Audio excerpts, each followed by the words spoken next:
বয়স কত এই মুহূর্তে? আমার এমনিতে এই মুহূর্তে বয়স 23 চলতেছে। 23 চলছে। আপনার জন্ম জেলা? জন্ম জেলা নেত্রকোনা। নেত্রকোনা থেকে আপনি আমাদের এখানে এসেছেন? জি হ্যাঁ, নেত্রকোনা থেকে শুধু উনি আসেনি, উনি গত একদিন স্টে করেছে আসলে ঢাকা শহরে এই জীবন গল্পটা বলার জন্য। তো আপনি কি নিয়মিত অনুষ্ঠানটা শোনেন নাকি হঠাৎ করেই শোনা বা না, খোঁজ আমি পেলেন?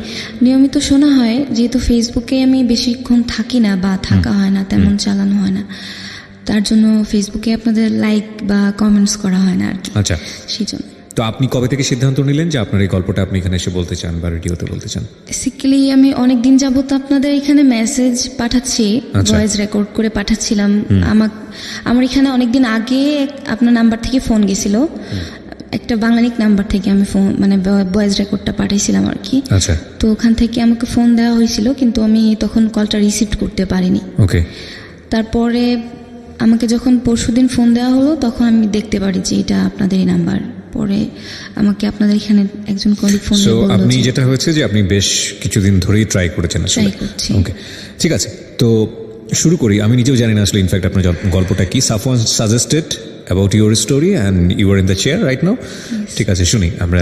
আপনি পড়াশোনা করছেন আমি যতদূর জানি? হ্যাঁ, আমি পড়াশোনা করতেছি। কিসে পড়ছেন? আমি পলিটেকনিক্যাল থেকে ডিপ্লোমা করতেছি সিভিল ডিপার্টমেন্টে, এবার ফাইনাল ইয়ারে। ওকে, ফাইন, ঠিক আছে, শুনি আমরা। আসলে কি মানে আমার জন্ম মফস্বলে, খুব ছোটবেলা থেকে গ্রামে থেকেই বড় হয়েছি। মানে বাবা মা একটা সিকিউর ফ্যামিলিতে বড় হয়েছি বলে বিধায় কি মফস্বল থেকে আমার বাবা মা একটু অন্যরকম। যেমন ধরেন গ্রামের পরিবেশ একটু নোংরা, বা বাচ্চা কাচ্চারা একটু উল্টাপাল্টা চলাফেরা করে বলে কারোর সাথে মিশতে দিত না ছোটবেলা থেকেই। আর বাবাকে একটু ভয় পেতাম বলেও মিশতাম না, মানে একা একাই থাকতাম সারাদিন। পড়াশোনা, স্কুল, প্রাইভেট টিচার আসতো বাসায়, পড়াশোনা করতাম। কয় ভাই বোন ছিলেন? আমরা মানে আগে 3 ভাই বোন ছিলাম। 2013-তে আমার আরেকটা বোন হয়, মানে 4 ভাই বোন ইন টোটাল? হ্যাঁ, এখন 4 আচ্ছা, ভাই বাবা বোন। কি করতেন? বাবা রাজনীতি করতেন আগে, এখন রিটায়ার করেছেন? রিটায়ার করেছেন রাজনীতি থেকে? আমি বলতে চাচ্ছি না, মানে নাম বলাটাই মনে না, হয়। Fine, okay, you can hide yourself, no problem. আপনি যতটুকু বলবেন ততটুকুই আমরা শুনবো। আপনি আপনার পজিশনটা একটু জানি, মানে ভাই বোনদের মধ্যে আপনার পজিশন? হ্যাঁ, আমার পজিশন, আমি সবার বড়। আপনি সবার বড়, ওকে, ঠিক আছে, বলুন। তারপরে আমার মা আবার ফ্র্যাঙ্কলি আমি আমার মার কাছে সব কিছু শেয়ার করতে পারি, কিন্তু তারপরেও দেখা যায় কি যে যদিও সব কিছু শেয়ার করি, এমন কিছু জিনিস থেকে যায় যে আমি পারি না সেগুলো বলতে। কারণ বললে দেখা যাবে যে হয়তো মা এগুলা নিয়ে আমাকে ফোর্স করবে, নাকি কি করবে আমি ওটা বুঝি না, নাকি মন খারাপ করবে, নাকি ভাববে যে আমি খারাপ হয়ে গেলাম কিনা। একটু স্টেপ বাই স্টেপ ছোটবেলা থেকেই যদি শুনি। মানে ছোটবেলা থেকে পড়াশোনা করতাম, আবার ছোটবেলা থেকে আমার একটা নেশা ছিল, গান করতাম, আবৃত্তি করতাম। গান পারেন আপনি? হ্যাঁ, আমি গান করি ছোটবেলা থেকে। আমার রিসেন্টলি 2016-তে আমি অ্যালবাম করছি, মিক্সড অ্যালবাম করছিলাম। নাই নাকি? বিশাল ব্যাপার, আমরা তো একজন শিল্পীকেও পেয়ে গেছি আজকে।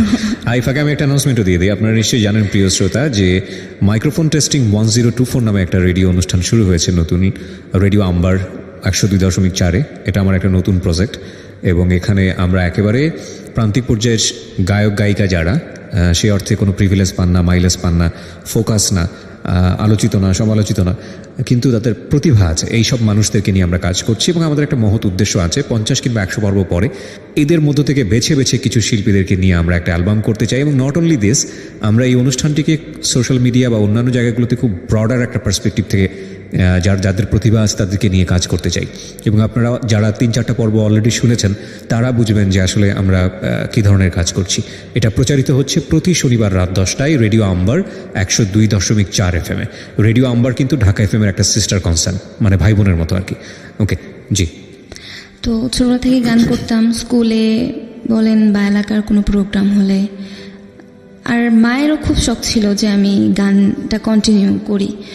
আর এক সময় দেখা যেত যে আমার মায়ের সাথে সাথে বাবা ওই জিনিসটাকে মানে গুরুত্ব দিত যে গান করি। তো সবাই পারিবারিক দিক থেকে বা সামাজিক দিক থেকে সবাই খুবই আদর করত কিছু কিছু বিষয়ের জন্য। এক হচ্ছে পড়াশোনা করতাম, চলাফেরা করতাম খুব অন্যরকমভাবে, যেমন বেয়াদবি করা বা কিছু করা এরকম কিছু ছিল না, সবাই আদর করতো। এখনও এলাকায় গেলে সবাই ডাকে বা কথা বলে, সুন্দর, ভালো লাগে এই জিনিসগুলো আমার কাছে। আচ্ছা। তো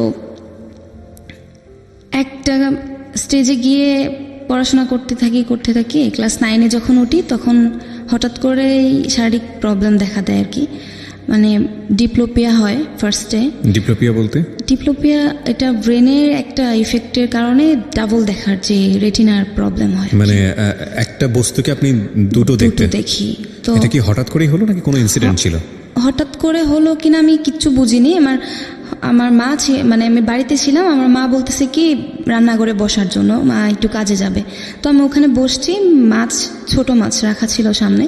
তো আমি হঠাৎ করে কিচ্ছু দেখতেছিলাম না, মানে একদমই মানে পুরা ব্ল্যাক। আমি অবাক যে হঠাৎ করে ব্ল্যাক হয়ে গেল কেন।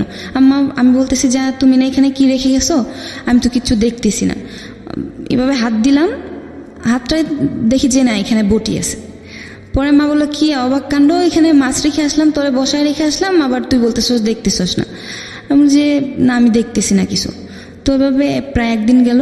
একদিন যাওয়ার পরের দিন থেকে হালকা ঝাপসা আর ডাবল হওয়া শুরু হলো। বাবা সামনে আসতেছে, বলতেছে দেখ এখন ঠিক আছে কিনা, মা সামনে আসতেছে দেখ ঠিক আছে কিনা, কোনোভাবেই ঠিক হলো না। ডক্টরের কাছে নিয়ে আসলো, ওরা ঔষধ দিল। দেওয়ার পরে প্রতি 3 মাস পরে প্রায় 3 মাসের জন্য আমার একটা ড্রপ নাকি মলম দিত, কখনো মলম কখনো ড্রপ। দেখা যেত যে কি কর্নিয়াগুলো বড় হয়ে যেত আর কিছু দেখতাম না।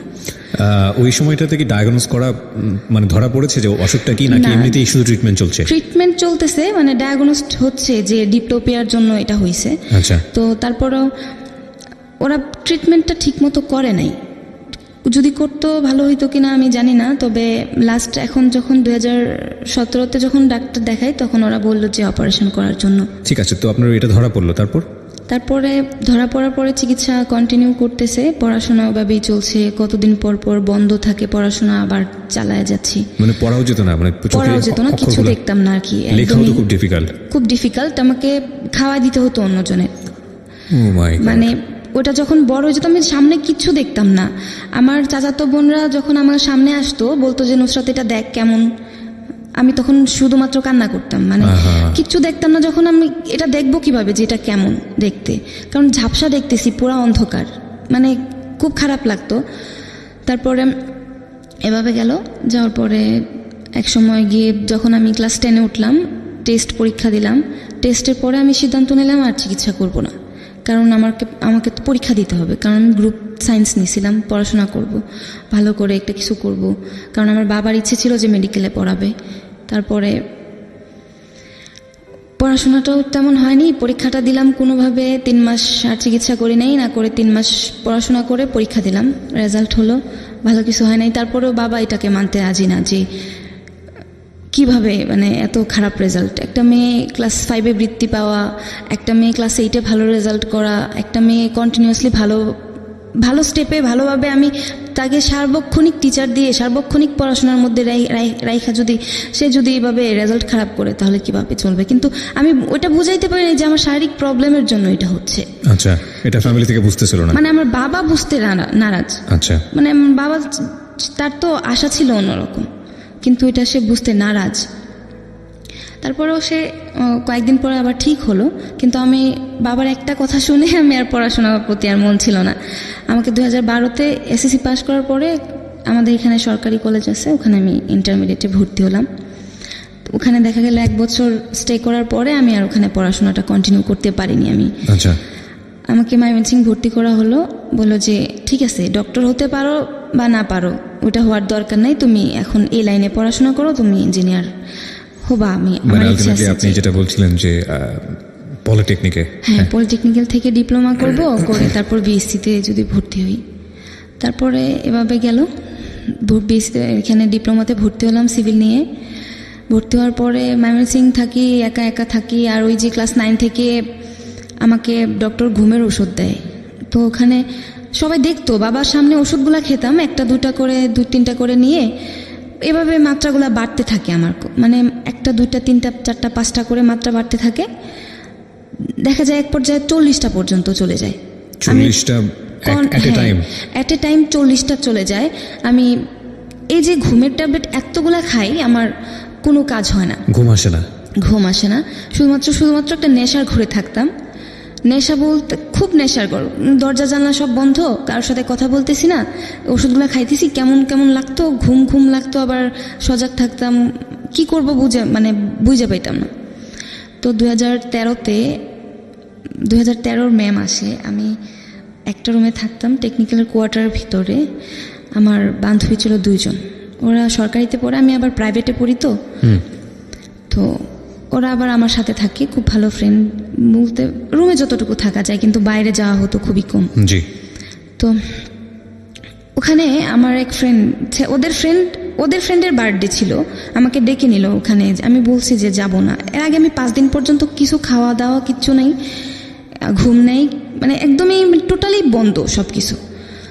তারপর ট্যাবলেট ছিল আর কি, ওই ট্যাবলেটগুলো আমি ওই যে ছেলের বার্থডে ছিল ওর পার্সে পেলাম আর কি, ব্যাগে, কলেজের ব্যাগে। আমি বিষয়টা পরিষ্কার না, আরেকটু পরিষ্কার হতে চাই। ওর বার্থডেতে এক জায়গায় গেলাম, একটা রেস্টুরেন্টে, আমাদেরকে সবাইকে ইনভাইট করলো। এই ছেলেটার বার্থডেতে আপনি কেন যাচ্ছেন? এই ছেলেটা কি হয় সম্পর্কে আপনার? ছেলেটা আমার রুমমেটদের ফ্রেন্ড।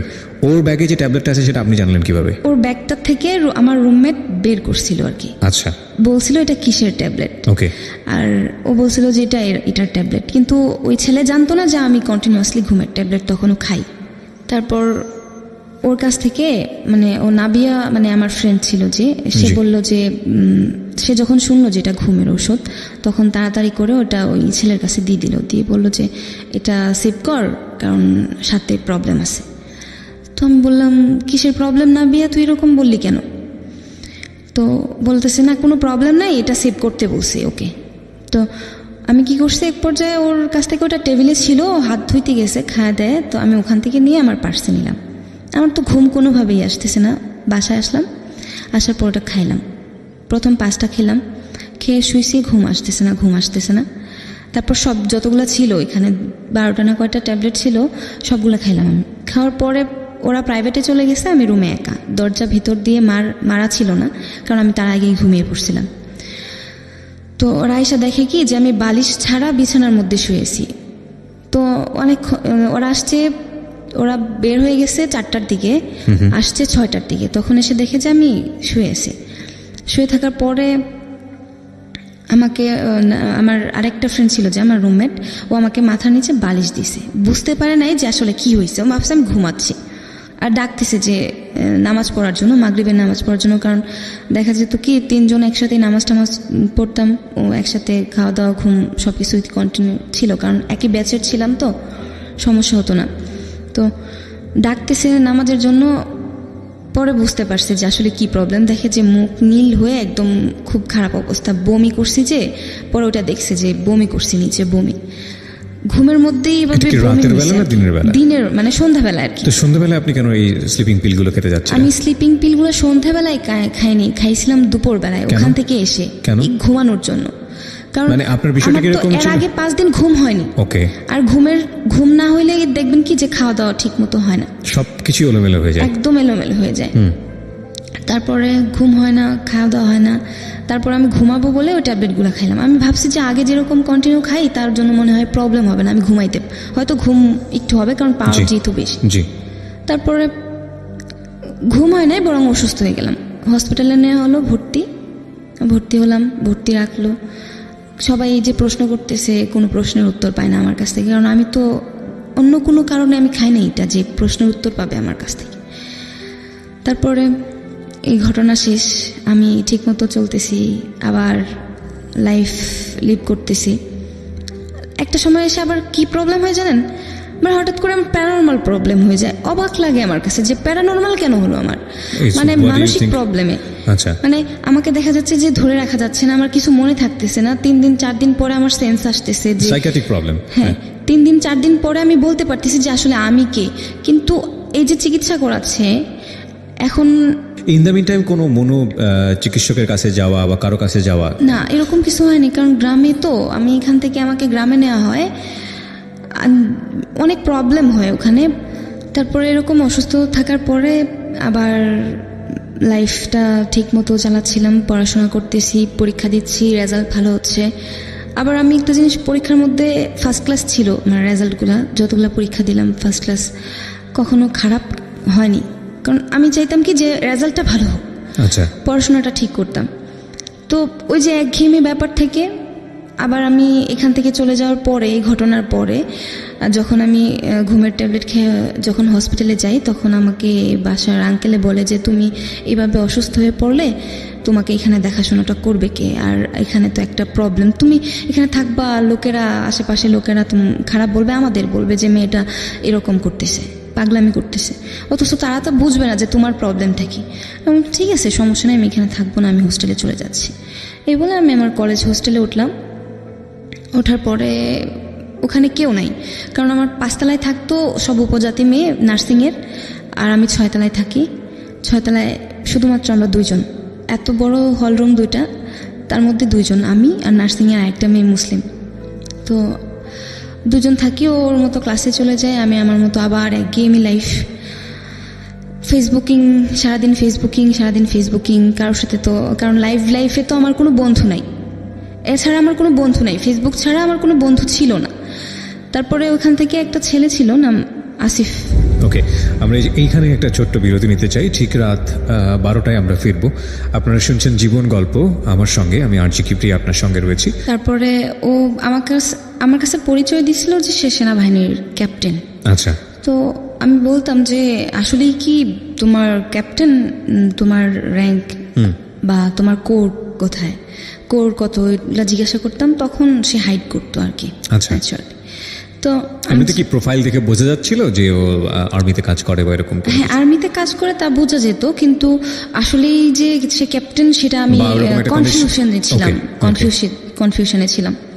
তারপরে তো এভাবে তার সাথে আমার ফার্স্ট মিট হয়। আমি হোস্টেলে, তো সে আমাকে ফোন দিয়ে বলে যে সে আসবে। আমি বলছি না, তোমার আসার দরকার নেই। কতদিন কথা চলার পরে আপনার সাথে দেখা করতে চায়? 1 বছর কথা বলার পরে। 1 বছর, আচ্ছা। 1 বছর কথা বলার পরে সে আমার সাথে দেখা করতে চায়। তো সে আমার সাথে ফার্স্ট মিট করে, আমার শহরে আসে, আমি যেখানে পড়াশোনা করি। তো আসার পরে দেখা হওয়ার পরে তার সাথে আমার যেরকম ভাবে, আমি যদি ভুল না করে থাকি, মানে ফার্স্ট মিটে আপনাদের মধ্যে এমন একটা সম্পর্ক যায়, সেটা আসলেই উচিত ছিল না, বিষয়টা এরকম। আচ্ছা, তো এই সম্পর্কে কি এটা কি হঠাৎ করে হয়ে গেল, না আপনাদের মধ্যে 1 বছর আসলে এই ধরনের কথাবার্তাই হতো? আমাদের মধ্যে এরকম কোনো কথাবার্তা হয়নি আগে। আপনি চাইলে সিচুয়েশনটা অ্যাভয়েড করতে পারতেন? অ্যাভয়েড করতে পারতাম, কারণ আমি অ্যাভয়েড করছি। আমি যথেষ্ট চেষ্টা করছি যে আমি ওর সাথে এরকম সম্পর্কে জড়াবো না বা জড়াতে চাই না, কিন্তু অ্যাক্সিডেন্টালি এরকম একটা পর্যায়ে মানে আমার যখন যে বয়সটাতে তার সাথে রিলেশনটা হয়, তখন আমার এতটা বোঝার মতো ক্ষমতা ছিল না, বয়স ছিল না। তারপরে ওর সাথে এরকম মানে অনৈতিকভাবে যেভাবেই হোক হয়ে গেল। তারপরে ও এখান থেকে চলে যাওয়ার পরে আমি চেষ্টা করি সম্পর্কটাকে টিকিয়ে রাখার জন্য, অনেক চেষ্টা করি। তারকে আমি ফোন দিই, সে ওখান থেকে যাওয়ার পরেই সে আমার সাথে কথা বলা বন্ধ। ও চেঞ্জ হয়ে যায়, পুরো চেঞ্জ। তারপরে আমি বলি কি যে তোমার প্রবলেমটা কোথায়, আমাকে শেয়ার করো। না, সে বলে আমি আইসিইউতে ভর্তি, আমার ব্রেনে প্রবলেম, আমার ব্রেনে রক্তক্ষরণ হয়, আপনাকে অ্যাভয়েড করছে। হ্যাঁ, অ্যাভয়েড করতেছে। আমি বললাম যে ব্রেনে রক্তক্ষরণ হয়, অথচ তুমি ফেসবুকে কিভাবে সম্ভব? বলছে আমি তো আইসিইউতে ভর্তি। তারপরেও বুঝতে পারলাম যে সে আমার সাথে এরকম একটা চিটিং করলো।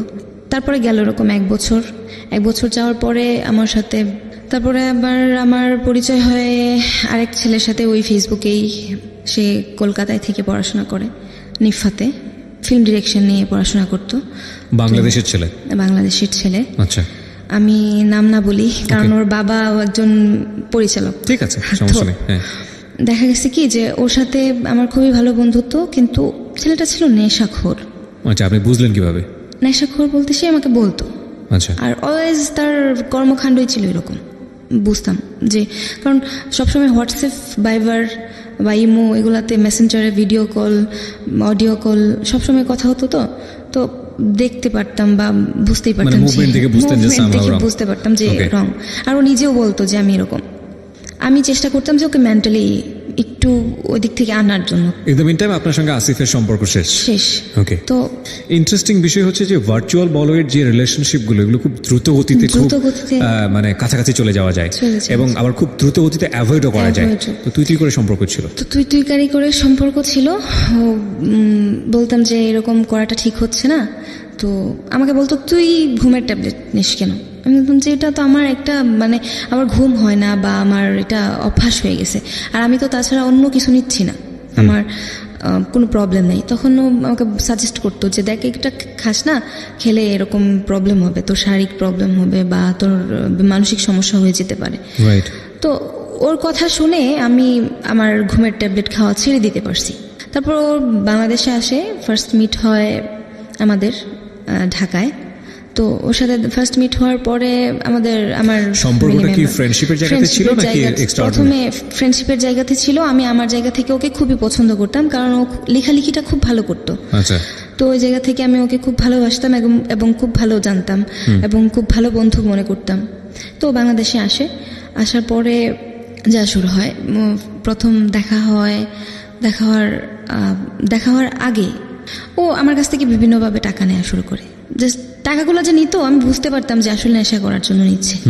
এবং আপনি দিতেন? আমি দিতাম, কারণ জানতাম কি যে বাসায় চিল্লাপাল্লা করতেছে, ভাঙচুর করতেছে, খুবই বাজে অবস্থা আর কি। তো আমি বলতাম যে একটা ছেলে এরকমভাবে বাসায় ভাঙচুর করবে, তার বাবা মা দিচ্ছে না, তার এই ছেলেটার জন্য বাসার এতগুলা লোক সাফারার হবে, এটা কি করে সম্ভব? তাহলে আমি তো এখানে একা থাকি, আমার তো লিমিট খরচ, আমার হাতে তো টাকা থাকে। তো আমি ওটা দিয়ে দিতাম। আমি বলতাম যে ঠিক আছে, তুমি আমার কাছ থেকে নাও, আমি তোমাকে দিচ্ছি। ও পরবর্তীতে যখন আমার কাছ থেকে একবার, দুইবার, তিনবার নিল, তখন থেকে দেখা যায় যে ও নিজেই আমার কাছে চাওয়া শুরু করলো যে আমার এত টাকা লাগবে, কিন্তু বিভিন্ন ওয়েতে। ও বলতো যে আমাকে আজকে থানায় ধরে নিয়ে গেছে, আমার এত টাকা লাগবে, আমাকে ছুড়াইতে হবে, বাবা শুনলে হার্ট স্ট্রোক করবে, মা শুনলে এরকম হবে। তখন আমি কি করতাম, আমার কানের অর্নামেন্টস বিক্রি করছি, আবার আমার ফোন বিক্রি করছি। বাই দ্য ওয়ে, তার মানে বিষয়টা এরকম যে ততদিনে আসলে বন্ধু নেই বিষয়টা, কারণ বন্ধুর জন্য এত কিছু করে না আসলে। মানে আপনি নিশ্চয়ই তাকে এক্সট্রাঅর্ডিনারি ফিল করতাম তাকে। আচ্ছা, ওকে। তারপর সে কলকাতায় চলে যাওয়ার পরে তার মার সাথেও আমার কথাবার্তা হয়, তার মা আমাকে খুব ভালো জানে। এক সময় ও কলকাতা থেকে আসার পরে ওর মা আমাকে বলছে, তুমি একা একা থাকো, শুনছি তুমি অসুস্থ থাকো, তুমি একবার এসে আমাদের এখানে ঘুরে যাও। বললাম যে এত দূরে, ঠিক আছে আমি দেখবো আন্টি, আমার পরীক্ষা চলতেছে। না, ও তো আমার দেশের ছেলে। আচ্ছা। বাংলাদেশের ছেলে। ওদের বাড়ি কোথায় ছিল? কুমিল্লাতে। আপনি তো নেত্রকোনায়। হ্যাঁ। আচ্ছা। তো ওখান থেকে আমার পরীক্ষা চলতেছিল, আমি আবার ইন্টারমিডিয়েট দিচ্ছিলাম। তো ও আসছে বাংলাদেশে, একটা সুযোগ যে ওর সাথে দেখা হবে। তো গেলাম, যাওয়ার পরে ওর মার সাথে কথাবার্তা হলো, ওর ফ্যামিলিতে একটা ভালো জায়গায়, মানে একটা ভালো পজিশনে ছিলাম যে ওর মা আমাকে খুব স্নেহ করতেছে, বা ওর বোন, ওর বাবা, ওর ভাই, ছোট ভাই।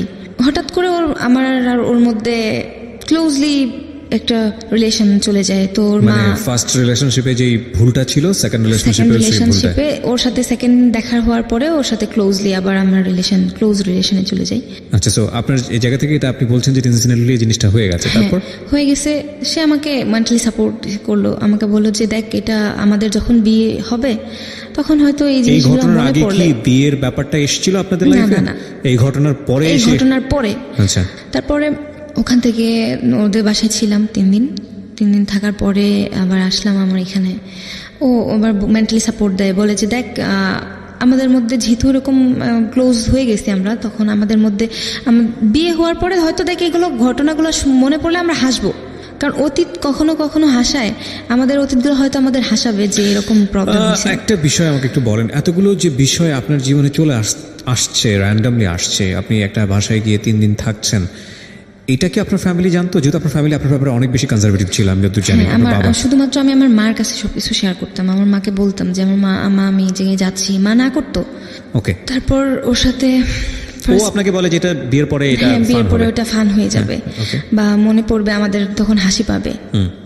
আমি বললাম যে ঠিক আছে, আচ্ছা জিনিসটা মেনে নেওয়া যায়, কারণ যেহেতু তোমার মা আমার গুরুজন, আমাকে শাসন করতেই পারে, আমি কিছু মনে করিনি।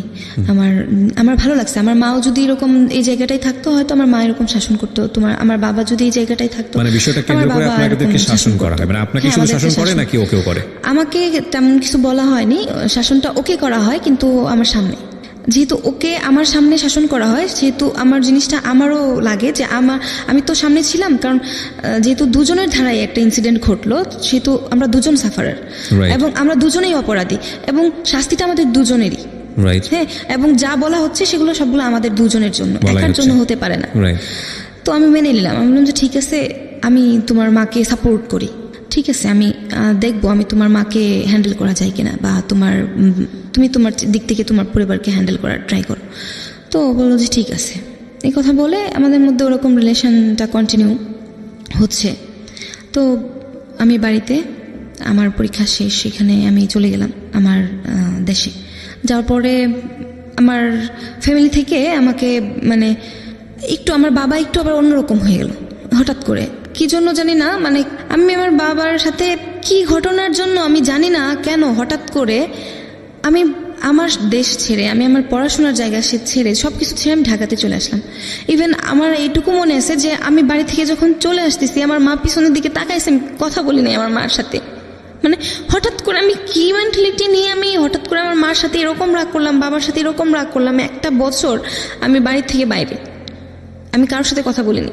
আমার মার সাথে কথা হতো মাঝে মধ্যে, কিন্তু আমি দুইটা ঈদ আমি বাইরে করছি আমার ফ্যামিলি ছাড়া, একা একা। আমি এটা মনে পড়বে আমার সারা জীবন যে আমি আমার বাবার সাথে কথা বলিনি, আমার বাবারে বাবা বলে ডাকিনি। আর সেই বাবা আমাকে অসুস্থ অবস্থায় আমাকে ঢাকায় চিকিৎসা করে আবার বাড়িতে নিয়ে গেছে। আর সেই বাবা আমি একটু অসুস্থ থাকলে, মানে আমি একটু অসুস্থ থাকলে প্রচুর কান্নাকাটি করবে, দেখবেন যে সে তার মধ্যে নাই, আমি মনে হয় যে তার লাইফের একটা অংশ। বাহ। হ্যাঁ, তারপরেও ফ্যামিলিতে একা একা আমার বোরিং লাগতেছে, আমি ভালো লাগতেছে না, আমি থাকবো না। আমার পরিচিত একজন ছিল, তার সাথে যোগাযোগ করলাম, যোগাযোগ করে আমি চলে আসলাম ঢাকায়। ঢাকায় এসে একটা জব নিলাম প্রাইভেট একটা আইটি ফার্মে মার্কেটিং এক্সিকিউটিভ হিসেবে কাজ করলাম অনেকদিন। পড়াশোনা কি তখন কমপ্লিট নাকি? না, আমার পড়াশোনা তখন কন্টিনিউ চলতেছে। ওকে। আমি এখানে চলে আসার পরে এখানে জব নিলাম, জব নেওয়ার পরে কাজ করতেছি কন্টিনিউ। আবার আরেকটা ঘটনা ঘটে যায় এর মধ্যে। আমি তখন বাড়ি থেকে যখন বেরিয়ে আসি, তখন আবার আমি যে অ্যালবামে গান করি, মিক্সড অ্যালবামে। তো আমার মিক্সড অ্যালবামে আমি আবার জব নেওয়ার সময় আমার অফিসে বলে নিই যে স্যার আমি গান টান করি, আমাকে মাঝে মাঝে ছুটি দিতে হবে, বা আমার যখন স্টুডিওতে যেতে হয় আমাকে যখন আমার শিডিউল থাকে আমাকে ছুটি দেবেন। তো ওরা বলে যে ঠিক আছে যাও, তুমি যেহেতু গান করো, আমাদের অফিস থেকে তোমাকে যতটুকু ফেসিলিটি দেওয়া প্রয়োজন আমি তোমাকে ততটুকু ফেসিলিটি দেব। তো ওরা আমাকে যথেষ্ট হেল্প করে। আমার যখন ফার্স্ট রেকর্ডিংয়ের ডেট ছিল, আমি অফিস থেকে ছুটি নিয়ে যাই। তো ছুটি নিয়ে যাওয়ার পরে ওখানে যার সাথে আমার অ্যালবাম গান করি, তার রাত হয়ে যায় অনেক, মানে প্রায় 2টা বেজে যায় স্টুডিওতে রাতে। তো আমি বলছি এখন তো আমি যে বাসায় থাকি গেট লাগাই দিছে, এখন আমি বাসায় যাব কি করে, কারণ বাসায় যাওয়া সম্ভব না। তো বলতেছে আমার মা বাসায় নেই, তুমি যদি চাও তাহলে আমার বাসায় যেতে পারো, আমার বাসায় একটা বোন আছে থাকে আর কি। আপনি কার কথা বলছেন? মানে ওই যে ইন্ডিয়াতে পড়াশোনা করেন? না, তাহলে তখন তো ওর সাথে আমার রিলেশনশিপটা ক্লোজ কেন হলো? হঠাৎ করে ওই ছেলে আমার সাথে হঠাৎ করে কথাবার্তা বন্ধ। Second time same incident? না, বন্ধ বলতে আমি যখন ওই অফিসেও জব করি তখনও আমি ওকে টাকা পাঠাইছি। আচ্ছা। মানে আসলে ওর সাথে আমার সম্পর্কটা ক্লোজ হয় কেন আমি নিজেও জানি না, কারণ ওকে যখন আমি বলতাম যে আমি তোমাকে একটু দেখবো, তুমি একটু আসো, বা আমার তোমাকে দেখতে খুব ইচ্ছে করতেছে, তুমি একটু আসো, তখন ও আমার কাছ থেকে টাকা নিত বারবার যে আমি আসতেছি, কিন্তু আসতো না। অকারণে গ্যাঞ্জাম করতো। কারণ এইগুলা থেকে আপনি কার বাসায় যাওয়ার কথা বলছেন? এই ছেলেটাকে আমি যার সাথে গান করছি আর কি। ও গান করেছেন যার সঙ্গে, তার সঙ্গে কোথাও একটা ফাংশন শেষ করে তার বাসায় থাকার কথা। কারণ আমরা এখান থেকে একটা বিরতি নেব প্রিয় শ্রোতা, ছোট্ট একটা বিরতি, মাত্র কয়েক মিনিটের। এরপর আমরা আবারও ফিরে আসছি জীবন গল্পে। আশা করছি আমাদের সাথেই থাকবেন। নুসরাত রয়েছে আজকে আমাদের সঙ্গে, এবং ফার্স্ট আওয়ারের প্রথম আধা ঘন্টা মতন আমাদের সঙ্গে ছিলেন জামান। আজকে দুজনের আসলে জীবনের গল্প, আর কোনটা আসলে আপনার কাছে আপনার মেসেজের জায়গা থেকে উপকারী হবে সেটা আপনি নির্ধারণ করবেন। ওখানে স্টে করলাম। স্টে করার পরে জানি না আসলে ওটাকে আমি ভালোবাসা বলবো না কি বলবো। ও আপনাকে কি বলে ইনভাইট করেছিল যে বাসায় কেউ নেই, so you can stay with me?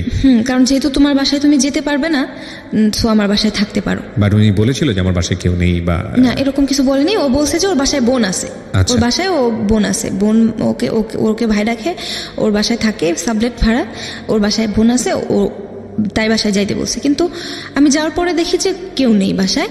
At least আমরা দুজন ছিলাম রেকর্ডিংয়ে, আরেকটা ছেলে ছিল গান করলো, ও ছিল আর আমি ছিলাম। তো আমাদেরকে নিয়ে গেল বাসায়, কিন্তু গিয়ে দেখি যে ওই মেয়ে নেই। আমাদেরকে বলতে আপনার সঙ্গে আরো একজন ছিল? আরো একজন ছিল। ওকে। পরে আমি বললাম যে তাহলে তোমার বোন কোথায়? যেহেতু তুমি বলছিলা যে বোন আছে বাসায়, তো আমি থাকবো কিভাবে? বলছে সমস্যা নাই, তুমি এখানেই থাকতে পারো। তো থাকার পরে ওর সাথে ফার্স্ট যখন থাকি কোনো প্রবলেম হয় না, না থাকার পরে ও আবারও যখন, তো সেকেন্ড টাইম যখন বয়স দিতে যাই তখন সেই রাতের বেলায় শিডিউল রাখে। আমি বারবার বলছি যে দেখো রাতের বেলায় শিডিউল রাখো না, কারণ আমার বাসার দরজা আমার বাসার গেট লাগায় দেয়, আমি রাতে 11টার পরে আমার বাসায় ঢুকতে পারবো না। ও বলে যে সমস্যা নেই, তুমি যদি সমস্যা হয় আমার বাসায় তো থাকতেই পারবা, তোমার কি কোনো প্রবলেম হয়েছে তুমি যে সেদিন থাকলা? আমি বললাম যে না, কোনো প্রবলেম হয়নি, তবে এবার থাকাটা ঠিক হচ্ছে না। Basically he was A music producer or something like this? না না না। তাহলে উনি কে ছিল? ও আমার সাথে গান করছে। আচ্ছা। তো যেহেতু কো আর্টিস্ট ছিল, তো সেহেতু ও আমার সাথে স্টুডিওতে যায়। তো ওর বাসায় আবারও গেলাম। তো যাওয়ার পরে আবার সেই, আমি যেটা বুঝতে পারছি যে আপনার লাইফে এই বিষয়গুলো খুব র্যান্ডমলি আসছে, জাস্ট বিকজ অফ ইয়োর, আপনি অনেক বেশি কনসাস ছিলেন না, অথবা আপনি যেটা বুঝবো, আমি যেটা বুঝতে পারছি গল্প শুনে, যে আসলে আপনি চাইলে বিষয়গুলোকে হয়তো অ্যাভয়েড করতে পারতেন, কিন্তু আপনি সতর্ক ছিলেন না। আসলে এই যে সতর্ক না থাকাটা, এটা এক ধরনের বিপদগামী সম্পর্কের দিকে নিয়ে যায়। ইনফ্যাক্ট আমরা হয়তো সেদিকেই সামনের দিকে আগাচ্ছি। হ্যাঁ বলুন। তারপর এভাবে রিলেশনটা ছিল কতদিন, থাকার পরে ওখান থেকে আমি বের হয়ে যাই। ওই রিলেশনশিপে ছিলাম কিছুদিন, জাস্ট কিছুদিন থাকার পরে কিছুদিন বলতে আসলে এটা কি ধরনের রিলেশনশিপ ছিল? লাইক জাস্ট ফ্রেন্ড, এবং তার সাথে কাজ করি, বেনিফিট, যেটাকে আমরা বলি আজকালকার শব্দে। ইন দ্য মিন টাইম আপনার লাইফে 2 থেকে 3 জন মানুষের সঙ্গে আপনার যেই ওঠা বসা, সেটার যে অভিজ্ঞতা, সেখান থেকে আপনি কি নিজেকে আইডেন্টিফাই করতে পারছিলেন যে আপনি আসলে কি সম্পর্ক চাচ্ছেন আর সম্পর্কটা কোন দিকে যাচ্ছে? আমি বারবার ওটাই বুঝতে চাইতেছিলাম যে আসলে আমি তো এরকম চাচ্ছি না, আমি চাচ্ছি, দুর্ভাগ্যক্রমে আপনি ওই জায়গাটায় চলে যাচ্ছেন। ওই জায়গাটাতে আমি বারবার ধাক্কা খেয়ে কেন ওই জায়গাটাতেই গেছি আমি জানি না। তো এটা কেন হচ্ছিল? আপনি খুব রক্ষণশীল পরিবারে বড় হয়েছেন সে কারণে কি, নাকি অন্য কোনো ডিফল্ট ছিল আপনি বুঝতে পারছিলেন না? কোনো কিছুই বুঝতে পারতেছিলাম না, কারণ ওই যে বললাম যে আমার বোঝার যে ক্ষমতাটা, ওটা হওয়ার আগে আমি ওই সম্পর্কগুলো নষ্ট হয়ে যায়। মানে আপনি আসলে সম্পর্কে একটা কনক্লুশনে আসার আগেই, অভিজ্ঞতা পাওয়ার আগেই সম্পর্কটা নষ্ট হয়ে যায়। So in the meantime দুটো জিনিস হতে পারতো, আমি জানি না হয়েছে কিনা। একটা হচ্ছে যে এই ঘটনা যদি আপনার অনাগ্রহী হয়ে থাকে, যে ইনসিডেন্টলি আপনি খুব প্যাচে পড়ে এরকম একটা জায়গায় চলে যাচ্ছেন, তাহলে যেটা হবে যে ছেলেদের সম্পর্কে আপনার খুব বীতশ্রদ্ধা একটা আইডিয়া জন্মগ্রহণ করবে যে সব ছেলেই বোধহয় এরকম। হ্যাঁ, সব ছেলে এরকম। তারপরে শুনুন, আমি এই সম্পর্ক থাকাকালীন আমি যখন আবার অসুস্থ হয়ে যাই, আমার ডান পাশের কিডনিতে ইফেক্ট হয়। তো অফিসেই আমি তখন আইসিটি মন্ত্রণালয়ে আমাদের ছিল, ওই দিন আমাদের সেমিনার ছিল। আমার মনে আছে আমি এখন পুরো ঢাকা শহর আমি জুতা ছাড়া হাঁটছি, পা থেকে মাথা পর্যন্ত জ্বালাপোড়া করছে আমার। জুতা ছাড়া আমি পুরো ঢাকা শহর ওই দিন আমি হাঁটতেছিলাম কিডনির প্রবলেমের জন্য। হ্যাঁ, আমার পা থেকে মাথা পর্যন্ত জ্বলতেছে। আর তার আগে 1 মাস আগে থেকেই কোমরে ব্যথা হয়। আমি বাড়িতে তো কথা বলি না কারোর সাথে। আমার একটা ভাতিজি ছিল সম্পর্কে, আমাদের দুঃসম্পর্কের এক ভাতিজি, তার সাথে আমি কথাবার্তা বলতাম, ফ্যামিলির খবর নিতাম আর কি। তো ওই যে বাবার সাথে রাগ করে চলে আসছি, কথা বলিনি। তারপরে আমি আমার এক কাজিন, তার বাসায় আমি থাকি। তো সে আমাকে সে আবার প্রেগনেন্ট ছিল। আমি যখন অসুস্থ হয়ে যাই, অফিস থেকে আমাকে বাসায় দিয়ে যায়। বাসায় দিয়ে যাওয়ার পরে 17 দিন, প্রায় 17 দিন আমি টানা 17 দিন শরীরে জ্বর ছিল, ব্যথায় উঠতে পারি নাই বিছানা থেকে। আমার যখন জ্বর কমছে, আমি বাইরে গেছি, গিয়ে ফার্মেসি থেকে ওষুধ নিয়ে এসে ব্যথাটা কমায় রাখছি। তো বাসার যে কাজের বুয়া ছিল, সে একদিন রাত্রে বলতেছে যে আপনার বোন সারা রাত তো এরকম ব্যথায় কুকায়, আবার করে জ্বর থাকে প্রচণ্ড শরীরে। কারণ আমি একা থাকতে রুমে ভয় পাই, সে নিচে ফ্লোরিং করে শোয়। তো আমার বাবা আসছে, আইসা পিজিতে নিয়ে গেল। নিয়ে যাওয়ার পরে তো প্রবলেম ধরা পড়ে। ওরা প্রায় 3 মাস বেড রেস্ট, 3 মাস আবার বাড়িতে নিয়ে যায় আমার বাবা। নিয়ে গিয়ে যাওয়ার পরে আমি ওখান থেকে আসি। 3 মাস ছিলাম, 3 মাস থাকার পরে আসার পরে আমার ওখানে অফিসে জয়েন করার জন্য চেষ্টা করি আবার, কিন্তু 3 মাস থাকার পরে তো আর ওই জবটা থাকবে না। আমার জবটা নেই, আমি অফিসে আর জয়েন করতে পারিনি। না জয়েন করতে পারলেও আমি পার্ট টাইম কিছু কাজ করতাম খুচরো, কারণ ওই যে বাবার সাথে যে রাগটা, ওটা অসুস্থতা কাটার পরেও আমার থেকে যায়। আচ্ছা। কারণ আমার বাবা যে এসে যে চিকিৎসা করায় নিয়ে গেল, আমার বাবার সাথে আমার তারপরেও কোনো কথা হয়নি। আমার রাগটাই কমে নাই বাবার প্রতি। কি জন্য যে রাগলাম আমি সেটাও জানি না, আবার বাবাও আমার সাথে কেন কথা বলে না সেটাও জানি না, আবার আমিও কেন কথা বলি সেটা কথা যে বলি না সেটা হতে পারে মেডিসিনের সাইড এফেক্ট বা যে কোনো কিছু হতে পারে। তো এভাবে গেল। যাওয়ার পরে আমি ঢাকাতে ওই আমার এক বড় ভাই, মানে পরিচিত বড় ভাই, 6-7 বছর যাবত চিনি আর কি। তো তার ওয়াইফ নাই, 2টা বাচ্চা, ছোট ছোট 2টা মেয়ে ও রেখে মারা গেছিল। যখন সেকেন্ড মেয়েটা হয় তখন মারা যায় আর কি তার ওয়াইফ। তো ওনার এখানে বলছি যে ভাই আমি গ্রাফিক্সের কাজ শিখবো, আপনি কি আমার এখানে আপনার এখানে শিখাইতে পারেন আমাকে, তাহলে আমার একটু উপকার হতো। বলতেছে যে ঠিক আছে তুমি আসো, সমস্যা নেই, তুমি শিখতে পারো, কাজ করো আয়শা। তো আমি ওনার এখানে যাই, যাওয়ার পরে ওনার যে দুটা মেয়ে আমাকে খুবই পছন্দ করে। দুটো মেয়ে খুবই পছন্দ করে বলতে গেলে খুবই পছন্দ করে, আমাকে ছাড়া কিছু বুঝে না। তো ওই দুটো মেয়ে আমাকে এক পর্যায়ে বলতেছে কি আন্টি আমরা কি তোমাকে আম্মু বলে ডাকতে পারি? তখন আমি তো ইতস্ত হয়ে গেছি যে এই দুটা বাচ্চা মেয়ে কি বলতেছে, পাগল নাকি, আমি কি বলবো, মানে এখন না পারতেছি ওই বাচ্চা দুটার মনে আঘাত দিতে, না পারতেছি নিজেকে কিছু বলতে। আবার আমি ওই ভাইয়াটাকে বললাম যে ভাইয়া আসলে দেখেন কি বলতেছে, কি করব? বলছে তোমার যা ইচ্ছা। বলছি বাচ্চা দুইটা মেয়ে মানে একদমই পিচ্ছি, একটার বয়স মনে হয় 5। ওনার মা কি হয়েছিল? বাচ্চা দুটা যখন সেকেন্ড বাচ্চাটা হয় তখন মারা যায়। হ্যাঁ, ওকে। তো বাচ্চা দুটা একা, পুরো বাসা একা থাকে, উনি মানে টেক কেয়ার করার মতো সময় নেই, বাচ্চা দুটা খুব এলোমেলো। তো দেখে আমার খুব খারাপ লাগে। আমি বলি যে ঠিক আছে, আমি যতদিন এখানে কাজ শিখতে আসবো মেয়ে দুটাকে আমার সাথে ততক্ষণ রাখবো। তো না, দেখি যে মেয়ে দুটা আমার প্রতি আস্তে আস্তে খুবই ইমোশনালি ইনভলভ হয়ে যাচ্ছে, আমিও বাচ্চা দুটার প্রতি ইনভলভ হয়ে যাচ্ছি। আচ্ছা। তো শুধুমাত্র বাচ্চা দুটার প্রতি ইনভলভ হয়ে যাওয়ার কারণে সে আমাকে এভাবে হ্যারাস ফেলবে এবং এভাবে ব্ল্যাকমেল করবে, আমি সেটা বুঝতে পারিনি। সে আমাকে হঠাৎ করে ওনার এখান থেকে আমার একটা ইমেল পাঠানোর প্রয়োজন ছিল, আমি ওনার এখান থেকে আমার ইমেল অ্যাড্রেসটা লগ ইন করার পরে উনি আমার ফোন থেকে একটা ছবি নেয়, আমার সিক্রেট একটা ছবি। তো উনি আমার এখান থেকে এই ছবিটা যে নিবে আমি খেয়াল করিনি বা আমি বুঝতে পারিনি, কারণ ফোনটা অ্যাক্সেস করলো কিভাবে? আমার ফোনটা তো সবসময় ওনার এখানে, আমি যে কাজ শিখতাম ওখানে থাকতো, আচ্ছা, আমি রেখে দিতাম। উনি আমার ফোনটা হাতে নিছে, আমি এতটাও খেয়াল করিনি যে উনি এইভাবে এরকম কিছু করবে। তারপরে ওনার এখানে আমি এটা তো জানি না, আমার এখানে নাই, আমার মেমোরিতে ওই ছবিটা নাই, উনি নিয়ে আমার এখান থেকে ডিলিট করে দিছে। ডিলিট করে দেওয়ার পরে আবার এই রিলেশনটার পরে আবার আমার কুমিল্লায় যে তার সাথে রিলেশন ছিল ও আমার সাথে আবার যোগাযোগ করে। কুমিল্লার রিলেশন বলতে কি ফার্স্ট রিলেশনশিপ? আমার সেকেন্ড টাইম যে রিলেশনটা ছিল, কলকাতায় যে পড়াশোনা করতে, ওই ছেলেটা যোগাযোগ করছিল আমার সাথে, যোগাযোগ করছিল আর কি। আচ্ছা। তো আমি ভাবছিলাম যে হয়তো আমাকে রিলেট করে কিনা, আমি ওটা বুঝতে পারিনি, যোগাযোগ করে, দ্যাটস ইট। আমি ওরকমই যোগাযোগ রাখছিলাম। ওকে। তো কথাবার্তা হচ্ছিল ওর মধ্যে, সে আমাকে বলতো যে সে আমাকে ভালোবাসে বা কিছু একটা। আমি বলতাম ঠিক আছে, ভালো যেহেতু বাসো আমিও বাসি, তুমি যেহেতু আমাকে ভালোবাসছিলে আমি যেহেতু ভালোবাসছি, ঠিক আছে বাসি। তো ও আমার কাছে জানতে চাইতো বারবার যে দেখ আমি তোর লাইফে যতদিন ছিলাম না ততদিন কি তোর লাইফে কোনো ইনসিডেন্ট হয়েছে, সে জানতে চাইতো। আমি বলতাম যে না, কোনো ইনসিডেন্ট হয়নি, আমি অস্বীকার করতাম। কারণ আমি ভাবতাম কি যে ওগুলা জানায় লাভ কি। ওনার এখান থেকে যখন আমি ইমেলটা সেন্ড করি ওখানে, হঠাৎ করে সার্ভার চলে যায় ওনার এখানে। তো আমি আর লগ আউট দিতে পারিনি, আমি বাসায় চলে আসি, ওনাকে ফোন দিয়ে বলি যে ভাইয়া আপনার এখান থেকে আমার ইমেলটা একটু লগ আউট দিয়ে দেবেন। আচ্ছা। আমার যে ইমেলটা ওনার এখানে লগ ইন করছিলাম ওই ইমেলটা থেকে আমার ফেসবুক অ্যাকাউন্ট খোলা ছিল আর কি। ওহো। উনি কি করছে, আমার ইমেল নাম্বার যা কিছু আছে, আমার আইডির পাসওয়ার্ড থেকে শুরু করে ইমেল থেকে শুরু করে সবকিছু চেঞ্জ করে উনি নিয়ে নিছে। আপনার ফেসবুকটা সে নিজে নিয়ে নিছে। নিয়ে গিয়ে সে আমার ওই যে আমার যে সিক্রেট যে ছবিটা ছিল, তারপর আমার ফ্রেন্ড সার্কেলদের সাথে সে নিজে থেকে কথা বলতো, সে যে কথা বলতো আর কি, কথা বলে সে বোঝাচ্ছিল যে আমি এইগুলা করতেছি। সে এইগুলা স্ক্রিনশট দিত, দিয়ে পাঠাতো ওই যে কুমিল্লার ছেলের কাছে, কারণ উনি জানতো যে আমার ওই ছেলের সাথে রিলেশন।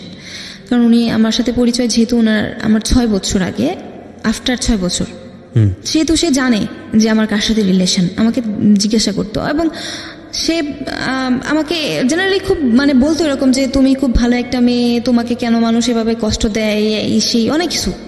আমি বলতাম যে লোকটা এরকমই মনে হয় ভালোই, কারণ 2টা মেয়ে আছে, আসলে 2টা বাচ্চাকে আমি এরকমভাবে দেখতেছিলাম আর কি। তখন সে আমাকে জেনারেলি খুব বেশি হ্যারাস শুরু করলো এবং আমাকে ব্ল্যাকমেইল করা শুরু করলো। ব্ল্যাকমেইল কিভাবে করলো? আমাকে বিয়ে করবে, হ্যাঁ, নয়তো আমাকে আমার ক্ষতি করবে। ততদিনে কি আপনি বুঝতে পারছিলেন যে আপনার ফেসবুক আইডিটা উনি হ্যাক করেছে? হ্যাঁ, উনি হ্যাক করছে, কারণ আমি তো তখনই বুঝতে পারছি, কারণ উনি তো আমাকে বলছে, বলে দিয়েছে। হ্যাঁ, বলে দিছে। এবং এটা আমাকে নিজে বলে নাই সে, কারণ সে নিজে বলছে তখন, কারণ ওনার এখানে একজন আমি নাম বলি না, সিনিয়র রিপোর্টার, তার ফ্রেন্ড ছিল। তো উনি আমাকে দেখছে ওনার এখানে যে কাজ শিখতে যাই, তো উনি এই কাজগুলা দেখতেছিল যে এই লোকটা বসে বসে আমার আইডি থেকে এই কাজগুলা করতেছে। তো উনি যখন আমাকে ফোন দিয়ে বললো যে আপনি নুসরাত? আমি বললাম যে জি, আমি আপনাকে কিছু কথা বলতে চাচ্ছি। আমি বললাম জি বলেন। বলছে আপনি কি জানেন যে আপনাকে নিয়ে কোনো একটা পার্ট হচ্ছে? আমি বললাম যে না, আমি কি করে জানবো? যে তোমার আইডিটা তুমি তোমার আইডিটা কি তুমি লগ আউট দিয়ে দিছো তোমার ফোন থেকে? আমি বললাম যে হ্যাঁ, অনেকক্ষণ আগে। বলছে তাড়াতাড়ি লগ ইন করে দেখো তো। লগ ইন করলাম, দেখেছি আর লগ ইন হচ্ছে না। আমি বলছি না, লগ ইন হচ্ছে না। বলছে তোমার এই পার্টটাই তোমার সাথে চলতেছে। আমি বলছি কোন পার্ট? বলছে তোমাকে এরকম এরকম সে। উনি আপনার নাম্বার পেলো কিভাবে, ফোন নাম্বার? ওনার এখান থেকে নিছে, কারণ উনি তো বিশ্বস্ত ছিল ওনার। উনি তো বুঝতে পারে নাই যে উনি আমাকে বলে দিবে। ওকে। কারণ ওনার এখানে যে কাজ শিখতে যেতাম উনি আমাকে দেখতো এরকম। আপনাকে বিয়ের প্রস্তাব দিচ্ছিল, তারপর সে আমাকে বিয়ের প্রস্তাব দেয়। আমি বলছি কি করে সম্ভব? এটা কোনোভাবেই সম্ভব না। কারণ আপনি একটা বিবাহিত পুরুষ, আপনার 2টা বাচ্চা মেয়ে আছে। আমি এরকম রিলেশনে আর জড়াইতেও চাচ্ছি না। আপনি এরকম কেন করতেছেন আমার সাথে? আপনি কি চান? মানে বিভিন্নভাবে এসে আমার এই করতেছে আর কি, ব্লেম দেওয়া শুরু করছে। এগুলো আমি পরে আর কানে নেই না নিয়ে আমি আমার মতো থাকলাম। ঢাকা থেকে চলে গেলাম। চলে গিয়ে আবার বললাম কি যে লাইফে তো অনেক কিছু করলাম, আমার লাইফে অনেক কিছু ঘটে গেল মাত্র কয়েকটা বছরের মধ্যে। এগুলো আসলে ঠিক হচ্ছে না। কারণ আমি তো এখন আর কাউকে বিশ্বাস করতে পারবো না। কারণ বিশ্বাস করার মতো জায়গাটাই আমি আর নাই। একটা মানুষকে বিশ্বাস করতে, যে মানুষটাকে আমি বিশ্বাস করছি সেই মানুষটাই আমার সাথে এরকম করতেছে। মানে কন্টিনিউ আমি একটার পর একটা এরকম ঘটেই গেছে। তারপরে আমি আমার মতো করে আবার চলে গেলাম বাড়িতে। গিয়ে আমার ফ্যামিলিতে বললাম যে আমার যা হোক করছি, আমি ভুল করছি। আমি বাবার কাছে বললাম যে সরি। বাড়িতে চলে গেলাম। চলে যাওয়ার পরে মা বললো ঠিক আছে। মাকে তো আর এত কিছু শেয়ার করিনি, কারণ শেয়ার করার মতো তো পরিস্থিতি আমার নাই। কারণ সবগুলাই তো একটার পরে একটা সবগুলো অপরাধ। তো মাকে বললাম যে মা, আবার পড়াশোনা করতে যাচ্ছিলাম, আবার কন্টিনিউ আমি আমার কলেজে যাব, বা আমি গ্রাফিক ডিজাইনটা শেখা হলো না? না, শেখা হলো না। ওনার এখানে কিছুদিন থাকার পরেই ওনার এখানে এরকম শুরু হলো। ওনার সাথে কি কমিউনিকেশনটা অফ হয়ে গেল, নাকি সামহাউ উনি আপনাকে ট্র্যাপ করে দিয়েছে? উনি আমাকে ট্র্যাপ করতেছিল, আমি আমার নাম্বার সব বন্ধ করে দিছি, ক্লোজ। আচ্ছা, একদম ক্লোজ। আমি বলছি যে ঠিক আছে, ফেসবুকে যা ইচ্ছা তাই করো, আমি দেখবো না, কিছু না, নিজের মতো করে করো। আমরা বিরতি নেব এখানে, একটা প্রিয় শ্রোতা, ছোট্ট একটা বিরতি। গল্পের একবারে শেষ ভাগে চলে আসছি। আজকের এই গল্পের একটা বারবার যখন শুনছিলাম যে আসলে মেসেজটা কী হতে পারে, আমরা আমাদের ব্যক্তি জীবনে যে শিক্ষাটা লাভ করি, আমাদের পাঠ্য বই থেকে বলেন বা একাডেমিক এডুকেশন থেকে বলেন, কিন্তু আমাদের পরিবেশগত বা সামাজিক যে শিক্ষাগুলো, সেগুলো কিন্তু খুব গুরুত্বপূর্ণ। এবং সেখানে আসলে ভুল শিক্ষাটা যদি চলে আসে, তাহলে কোনো না কোনোভাবে আমরা এইরকম ঘটনার মুখোমুখি হতে পারি। সুতরাং সেই জায়গাটি থেকে আজকের এই গল্পটিকে আপনি কিভাবে নেবেন, সেটা কিন্তু একটু ভাবার বিষয়। আমরা ছোট্ট একটা বিরতি নিচ্ছি। আমি বাড়িতে চলে গেলাম। আমার পড়াশোনাটা সবকিছু কনভিন্স করে আমি বাড়িতে চলে গেলাম। চলে গিয়ে আবার পড়াশোনাটা কন্টিনিউ করার জন্য আবার আমি আমার মানে যে জায়গা থেকে আমি পড়াশোনা করি সেই জায়গায় চলে আসছি। তো পড়াশোনা করতেছি, পড়াশোনা কন্টিনিউ চলতেছে। এক পর্যায়ে আবার শিল্পকলায় ভর্তি হলাম। ভর্তি হয়ে আবারও গানটা কন্টিনিউ করলাম, যে দেখি আমি আমার গানটায় থাকলে হয়তো বা আমাকে আর কোনো ভুল ছুঁইতে পারবে না, বা আমি কোথাও যাব না, একটা নেশায় থাকবো, একটা ঘোরে থাকবো। তো ওইভাবে লেখাটাও আমি লেখালেখি করতাম, যেহেতু মানে টুকটাক লেখালেখি করতাম, কবিতা লিখতাম, গল্প লিখতাম। তো লেখালেখিটা কন্টিনিউ করতাম আর গানটা কন্টিনিউ করতাম। প্রতিদিন রেওয়াজ করা বাসায়, মানে সব কিছু কন্টিনিউ করে মস্তিষ্কটা একটা জায়গায় স্থির রাখতেছিলাম আর কি, যে দেখি আমি সব কিছু থেকে বেরিয়ে আসতে চাচ্ছি, যে এইগুলা ঘটনা আমার লাইফে যেগুলো ঘটছে আমার লাইফে যেন আর না ঘটে। তো আমি আমার মতো করে গান গাওয়া, প্র্যাকটিস করা, সব কিছুই পড়াশোনা করা। আবার সেই ফেসবুকেই যে আমার সাথে পরিচিত ছিল, তো তার সাথে আমার মাঝে মাঝে কথা হতো, হাই হ্যালো এটুকুই ছিল। মানে আমার বর্তমানে যার সাথে রিলেশন ছিল আর কি। মানে এর সঙ্গে পরিচয়টা কিভাবে হয়? ফেসবুকের মাধ্যমে? হ্যাঁ, ফেসবুকের মাধ্যমে। আচ্ছা। তো আমি যখন গান করতাম তখন জানতো উনি। ফেসবুক আইডিটাকে আপনি পেলেন পরে নাকি না, নতুন একটা আইডি ছিল আমার, সেই আইডিতে। ওই আইডি মানে ওটা আপনি বাদ দিয়ে দিলেন? হ্যাঁ, ওটা বাদ দিয়ে দিলাম, নতুন আইডি নিলাম। তো ওই নতুন আইডি থেকে আমার ওনার সাথে কথা হয়। তো টুকটাক কথা হয়, তো জানতে পারি যে ওনার শোরুম আছে। হ্যাঁ, শোরুম আছে, কম্পিউটার শোরুম, সেলস সার্ভিস।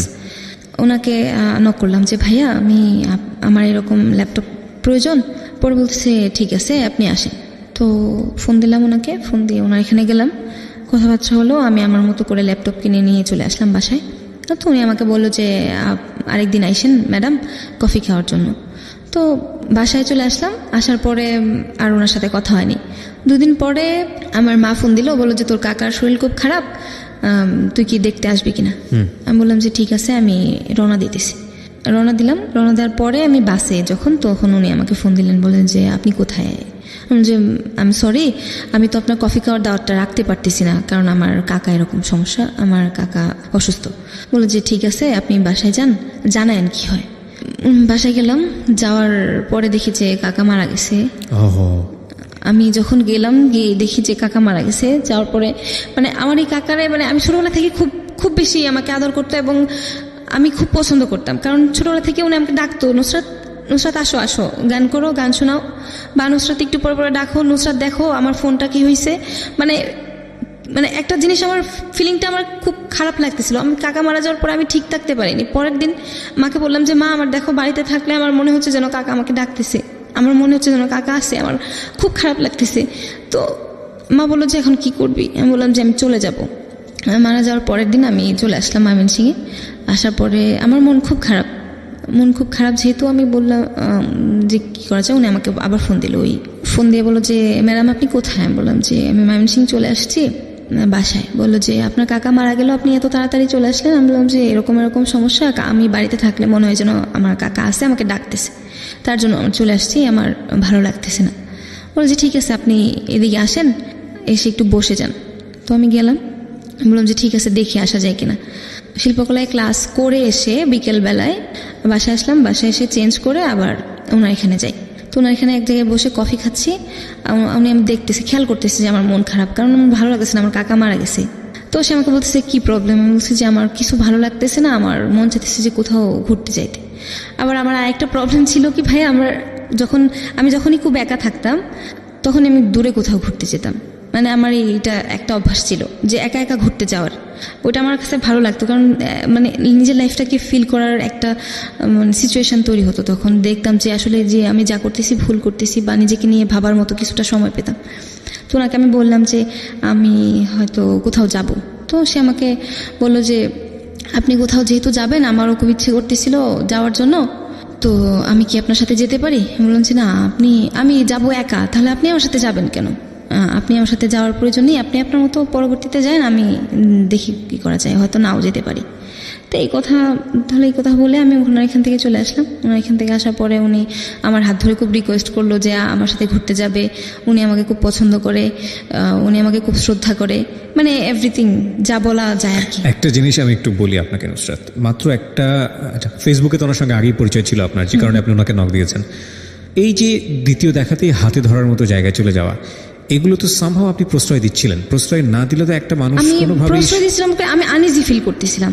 আমি বললাম যে ঠিক আছে, আমি যেহেতু যাব, লোকটা যেহেতু যাবে, ঠিক আছে আমার সাথে যাক, আমি কিছু মনে করিনি। তো উনি আমার সাথে গেলেন, আমরা ঘুরতে যাই। যাওয়ার পরে সে আমার কাছে সব কিছু শেয়ার করলো যে সে বিবাহিত, বা তার এরকম প্রবলেম, ফ্যামিলিতে গ্যাপ, তার ওয়াইফের সাথে তার গ্যাপ, বা তার এরকম অনেক নানা ধরনের প্রবলেম সে শেয়ার করলো। তারপরে সে আমার কাছে সব কিছু শেয়ার করার পরে আমি শুনলাম সে খুব কান্নাকাটি করতেছিল। আমি বললাম যে ঠিক আছে, আমি আপনাকে যতটুকু সম্ভব মেন্টালি হেল্প করব, আপনি দেখেন সামনের দিকে যাইতে পারেন কিনা। এই কথায় এসে তার সাথে আমার ফার্স্ট কোথাও ঘুরতে যাওয়া, বা তার সাথে সব কিছু শেয়ার করা। আমি আমার লাইফের কোনো কিছুই তার সাথে তখনও শেয়ার করিনি, কারণ যেহেতু আমার তার সাথে তেমন কোনো সম্পর্ক না, বা আমি যাইতে চাই না তার সাথে এমন কোনো সম্পর্কে, তার জন্য আমি তার কাছে কোনো কিছু শেয়ার করিনি। না শেয়ার করে ওনার কাছ থেকে আমি ওখানে যে ঘুরতে চাই, পরের দিন ওখান থেকে চলে আসার পরে সে আমাকে ওখানেই জানাইছিল যে সে আমাকে মানে সে ভালোবাসা পায়নি, জীবনে কোনোদিন ভালোবাসা পায়নি, সে আমাকে ভালোবাসতে চায়, মানে অনেক কিছু বলে। সে আপনাকে প্রপোজ করে যে আমাকে ভালোবাসতে চায়। ফেসবুকে কতদিনের সম্পর্ক ছিল আপনাদের? ফেসবুকে বেশ কয়েকদিন ছিল, বেশ কিছুদিন সম্পর্ক ছিল, কিন্তু ওইভাবে কোনোদিন কথা হয়নি। ওকে, ফাইন। সে আমার সাথে তার লাইফটা লিড করতে চায়। জানতো উনি কোনো কিছু? আমার কোনো ঘটনাই সে জানতো না পূর্বে। না জেনে এই ধরনের প্রস্তাব করে বসে? হ্যাঁ, না জেনে। আইদার সে ইমোশনালি অনেক বেশি পরিমাণে খুব উইক অবস্থায় ছিল, অথবা সে আসলে অন্য কোনো একটা ইন্টেন্স নিয়ে আপনার দিকে হাত বাড়িয়েছিল। আমরা এটা বলা ছাড়া এই মুহূর্তে কিছু পাচ্ছি না। সে আমাকে বলছে যে সে নাকি ইমোশনাল ভাবে, সে নাকি ইমোশনালি আমাকে এটা বলছিল। ওকে। তো সে আমাকে বলছে, কান্নাকাটি করছে। তারপরে আমি ওখান থেকে পরের দিন চলে আসার পরে আমি আমার মতো করে চলতে থাকি। পরে সে আমার আবার আমি ফেসবুকে আমার এক আবৃত্তি ফ্রেন্ড যার সাথে আমি আবৃত্তি করতাম তার সাথে কথা বলছিলাম, ভিডিও চ্যাটিং করতেছিলাম। তো কথা বলতেছিলাম তখন সে আমাকে ফেসবুকে আবার মেসেঞ্জারে ভিডিও কল দেয়। দেওয়ার পরে ইন অ্যানাদার কল লেখা আসে, তখন সে বুঝতে পারে যে আমি অন্য কারোর সাথে কথা বলতেছি। সে আমার ফোনে কল দেয়, বলছে যে আপনি কি কারোর সাথে ব্যস্ত? ভাবছে যে আমি হয়তো ওইদিকে অন্য ছেলেদের সাথে কথা বলতেছি। তো বলার পরে সে পরের দিন বলল যে আপনি একটু এদিকে আসবেন না, আপনার সাথে আমার কথা আছে।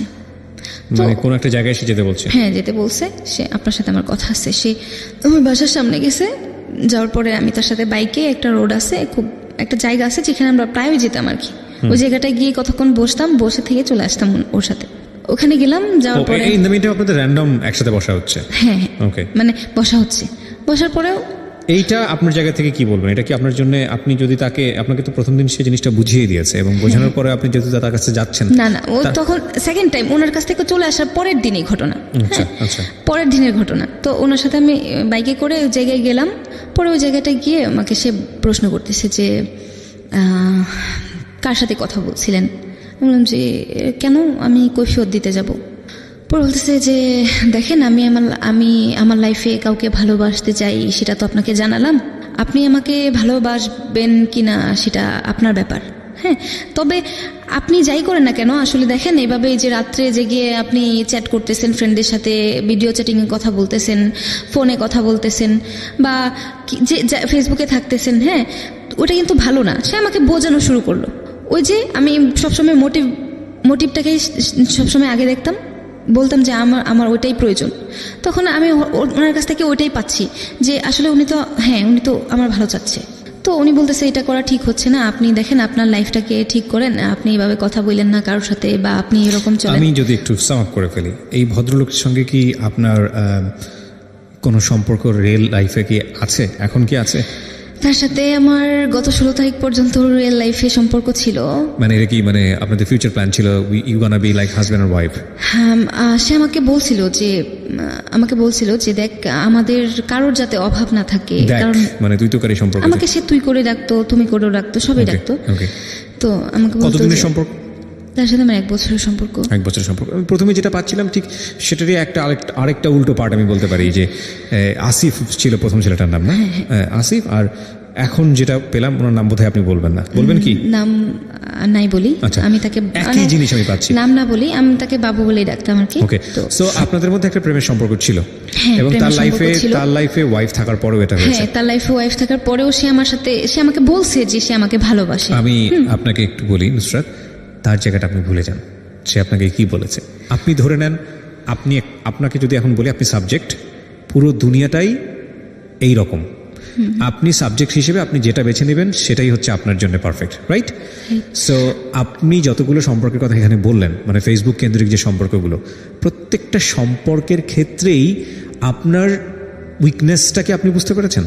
মানে আপনার দুর্বলতাগুলো কি বুঝতে পেরেছেন, যে কারণে এই ভূলগুলো হয়েছে বা এরকম একটা ভুল সম্পর্কের মধ্যে যাওয়া? দুর্বলতাগুলো আমি বুঝতে পারছি। কি সেগুলো? আমার দুর্বলতাগুলো এটাই যে আমি সবসময় আমার মানসিক সাপোর্ট দেখ আমাকে কেউ, আমাকে সামান্যতম মানসিক সাপোর্ট দিলে আমি সেটা কি আগে নিতাম, খুব ইজিলি আপনি কনভিন্স হয়ে যেতাম। This is the story of life, প্রিয় শ্রোতা। This is the story of, মানে this is the lesson of the story আমি বলবো। ওকে, কেন বলছি যে আমাদের প্রত্যেকের জীবনেই সবাই, ইনক্লুডিং মি, আমি বারবার বলি, আমি এখানে as a presenter, but I have also life, আমাদের প্রত্যেকের জীবনেই কিছু না কিছু ডিজাস্টার টাইম ফেস করি আমরা, এবং সেটা বিভিন্ন অ্যাঙ্গেল থেকে, প্রত্যেকটা মানুষ।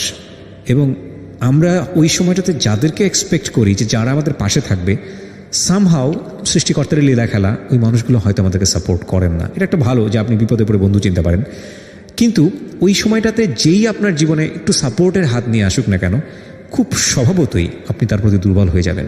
কিন্তু ওই মানুষটার যদি অন্য কোনো ইন্টেন্স থাকে, অন্য কোনো চিন্তাভাবনা থাকে, তাহলে এই দুর্বলতাটাকে সে অনেক সময় কাজে লাগাতে পারে। ওর ক্ষেত্রে জীবনে এটা 1বার 2বার না, বেশ কয়েকবার হয়েছে, এবং সবগুলোর উৎপত্তি কিন্তু এই ভার্চুয়াল বলয় থেকে হয়েছে। ভার্চুয়াল বলয়ের কথা এই কারণেই বলছি, মানে এই ফেসবুক কেন্দ্রিক রিলেশনশিপের কথা এই কারণে বলছি যে আমরা আমাদের প্রাত্যহিক জীবনে এই যে ফেসবুক বা অনলাইন মিডিয়াতে যেই পরিমাণ সময় দেই, এবং আমাদের এখন ফেসবুক এমন একটা বিষয় হয়ে গেছে জীবনের জন্য পরিপূরক, যে কোনো কিছু করলেই ফেসবুকে যেতে হবে। আর এই ফেসবুক আমাদেরকে যে কী পরিমাণ নিয়ন্ত্রণ করে, আমাদের চিন্তাভাবনা থেকে শুরু করে, আমাদের রিলেশনশিপ থেকে শুরু করে, আমাদের ব্যক্তিত্ব থেকে শুরু করে, আমাদের স্ট্যাটাস থেকে শুরু করে অনেকখানি। কিন্তু এই জায়গাগুলো থেকে নিজের ব্যক্তি জীবনে এই ধরনের সম্পর্ক বাছাই করার ক্ষেত্রে আমার মনে হয় আজকের এই গল্প শোনার পরে আপনাদের অনেকেরই সচেতন হওয়া উচিত। বিশেষ করে ওর যে দুর্বল জায়গাটা ছিল, সেই দুর্বল জায়গাটার অনেকেরই অসৎ ব্যবহার করেছেন। নইলে দেখুন ও কী পরিমাণ দুর্বল যে ওর কোনো ফ্রেন্ড সার্কেল নেই, এবং যে ওকে একটু মানসিক সাপোর্ট দিচ্ছে, যে ওকে একটু মাথায় হাত বুলিয়ে ওর পাশে দাঁড়াতে চাইছে, তার প্রতি ও দুর্বল হয়ে যাচ্ছে। এবং এই দুর্বলতার মাত্রাটা এতটাই ভয়ানক যে শেষ যে সম্পর্কটা, সেখানে উনি এমন একটা মানুষের সঙ্গে জড়িয়েছেন যিনি অলরেডি একটা বিবাহ বন্ধনে আবদ্ধ। তার মানে ওর দুর্বলতাটা কতটুকু। ও সবসময় ফাইন্ড আউট করেছে একটা ভালো মানুষ খোঁজার জন্য, যে মানুষটা ওকে বুঝবে, ওকে জানবে এবং যার সাথে ভবিষ্যৎ করা যায়। কিন্তু আনফর্চুনেটলি ও সেই প্রপার ম্যানটা এখনও পায়নি।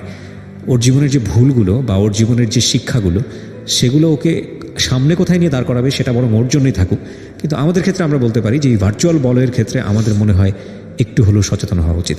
আপনি কথাটা কেন, মানে আপনার আজকের এই জীবন গল্প, 23 বছর বয়স, মাশাআল্লাহ আপনি দেখতে শুনতে যথেষ্ট ভদ্র এবং ভালো। আপনি আপনার ব্যক্তি জীবনের এই যে গূঢ় সত্যগুলো, এগুলো আপনি লাখ লাখ মানুষকে আজকে জানালেন কেন? মানে আমি যে কথাগুলো বললাম সেগুলোই কি, নাকি অন্য কোনো উদ্দেশ্য ছিল? না, আমার উদ্দেশ্য কি, আমার লাইফে অনেক কিছু ঘটে গেল, কিন্তু আমার সবচেয়ে বেশি খারাপ লাগছে কেউ আমাকে কোনো খারাপ মিন করে নাই। আমার লাস্টে যার সাথে সম্পর্ক ছিল তার সাথে আমার এরকম একটা ঘটনা ঘটলো যেটা আসলে কল্পনা করতে পারিনি আমি। কারণ আমি তাকে বলছিলাম যে দেখো, একসময় বলছিলাম যে তুমি যেহেতু যেটা চাও না, আমি সেটা করব না। কারণ আমি তো তোমাকে আমার লাইফ, আমার জায়গা থেকে তোমাকে রিয়েল লাভ করি, আমি আমার জায়গা থেকে তোমাকে সম্পূর্ণ চাই। নুসরাত, এই জায়গাটা যদি আমরা কোশ্চেন করতে যাই, ডিবেট করতে যাই, আমার মনে হয় যে আপনি আরও অনেক বড় ভুল করেছেন। কারণ আপনার সঙ্গে যে সম্পর্কে যে সে জড়িয়েছে, তার আগে কি সে তার ওয়াইফকে ডিভোর্স দিয়েছে? না, সে কিছুই করে নাই। কিছুই করেনি। এটা তো আপনি জানতেন, তো জানার পরেও আপনি তাকে এই সাপোর্টটা কেন দিয়েছেন?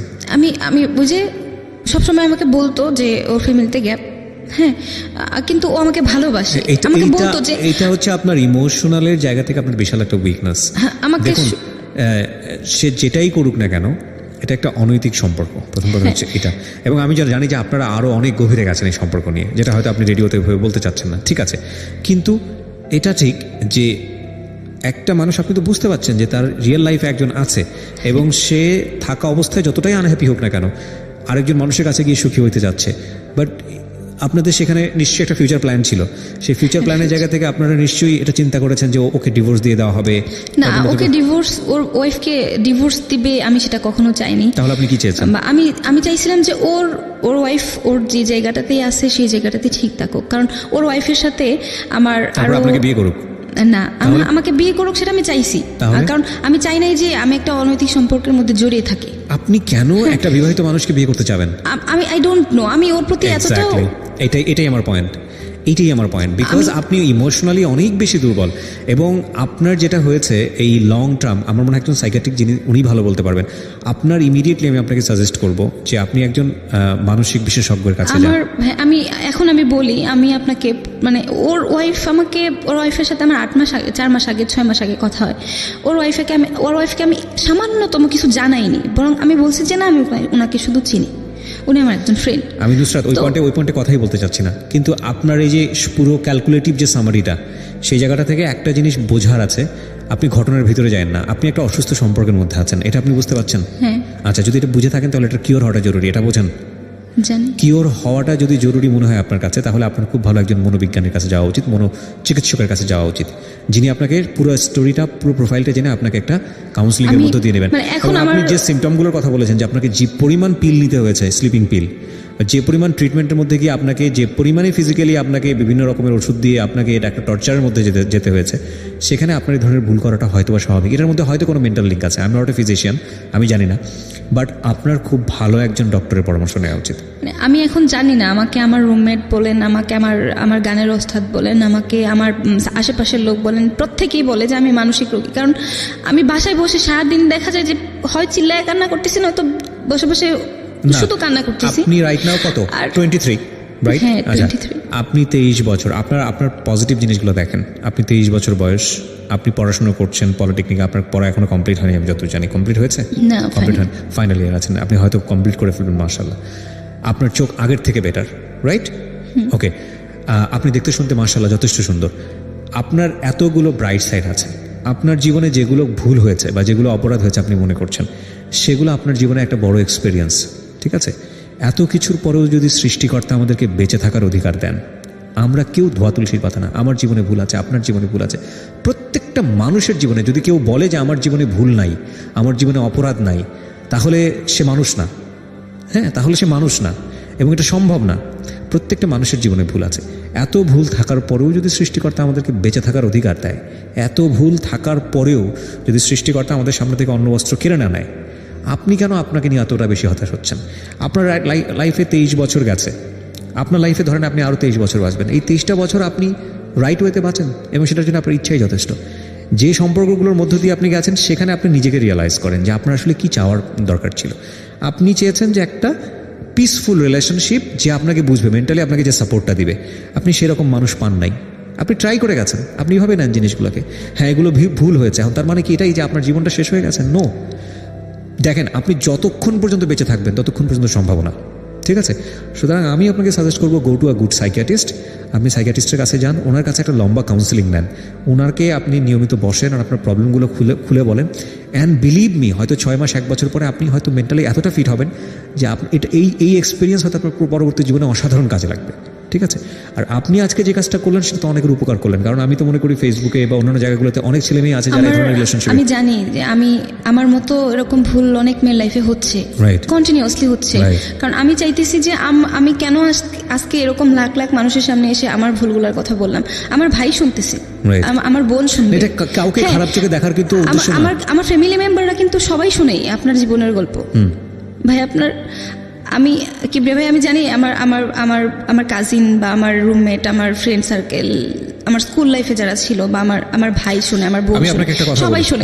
আজকে কেন আমি তাদের সামনে, আর তারা যে আমার বোনেরা, আমার ফ্যামিলি মেম্বাররা যে ঘটনাগুলো আমার লাইফের জানে না, হ্যাঁ তারাও আজকে জানবে।